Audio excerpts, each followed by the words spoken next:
Ang basohon ni Mormon, lain nga tugon ni Hesukristo.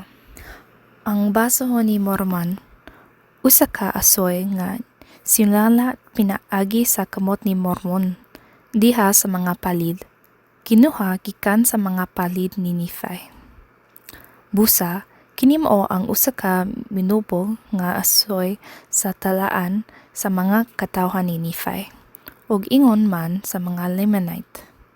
Gisulat nato sa mga Lamanite, kinsa mao ang mga salhin sa balay ni Israel, og ingon man usab ngadto sa Hwedo ug Hentil. Sinulat pinaagi sa sugo ug usab sa espiritu, sa pagpanangna ug sa pagpadayag. Gisulat ug gisliyohan ug gitipigan nato sa Ginoo, aron unta sila dili malaglag.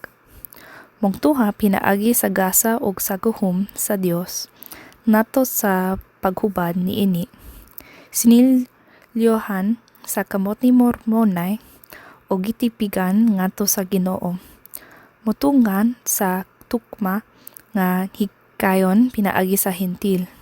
Ang kahubaran niini pinaagi sa gasa sa Dios.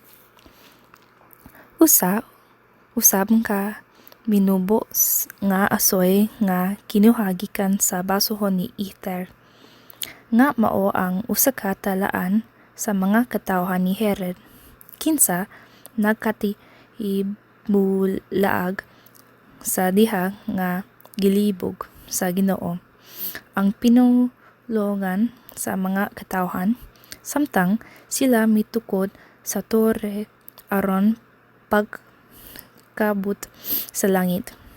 Diin mao ang pagpakita ngadto sa salin sa balay ni Israel, unsa nga mahinungdanon nga mga butang ang Ginoo mahimo alang sa ilang mga amahan, ug nga sila unta mahibalo sa mga pagkisaad sa Ginoo, ug nga aron sila dili ipahimulag sa kahangturan, ug ingon usab sa pagpamatuod nato sa Hwedo ug sa Hentil nga si Jesus mao ang Kristo, ang Dios sa kahangturan.